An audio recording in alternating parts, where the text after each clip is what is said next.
We're here with Mark Russell, Vice President of Rules and Competitions for the PGA Tour.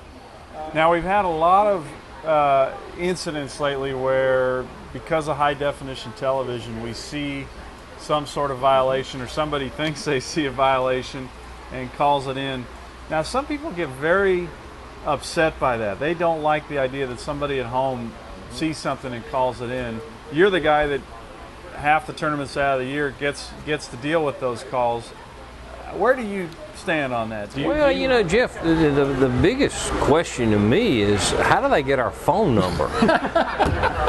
You know? I do wonder that. I mean, they have to be CIA operatives to get our phone number, the way I see it.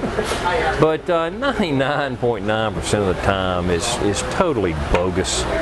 And you know, sometimes I'd like to call these people back and just talk to them a little bit about what they saw and why they think it's a violation, and just kind of say, listen, appreciate your interest, but we're busy here. But sometimes, you know, it's an instance where somebody calls in and they have a very valid point. Somebody did make a rules infraction. We'll act on it. And, you know, we try very much to catch the person before they sign their scorecard so they don't get disqualified. I mean, it wasn't someone that called in, but last week at Colonial, I mean, Slugger White was working down there with me, and once we made the turn, golf course isn't difficult to cover, and I asked Slugger, I said, why don't you go in there and watch television and really help us with something? You know, because things are going on television that, you know, maybe the rules committee really doesn't know about. Well, he noticed immediately that Zach Johnson on the 18th green moved his ball out of Duffner's line on Jason Duffner's request. And the television never showed him move it back. Slugger instantly came on the radio and said, guys, look, he moved his ball so Duffner could putt, but I never saw him move it back.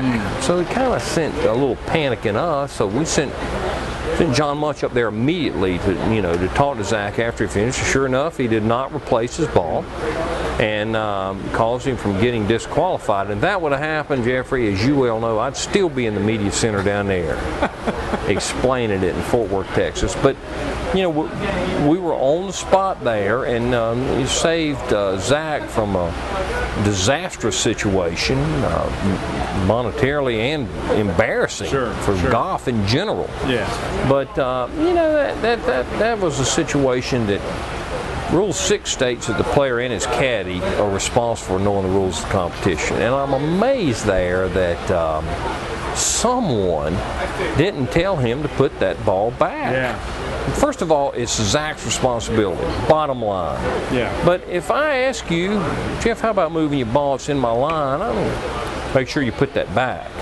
Or Zach's caddy. Or the caddy. Or the other caddy. Yeah. Somebody. Yeah. Somebody in the crowd. Yeah. Don't let that happen. Yeah, that seems to be one, if you've played tournament golf, that's a pretty simple, traditional. But and I would say in Zach's defense, it's maybe he's thinking about what he's going to say after, or he's just excited at the moment that he's winning. Thinking. Or he just wasn't thinking, but no, and you know, it's there. But that's one of the things I think that's great about golf, is that we have these rules, and there's these interesting situations come up, and we have a spirited discussion about them, and it's the beauty of our sport, right? Zach played from a wrong place.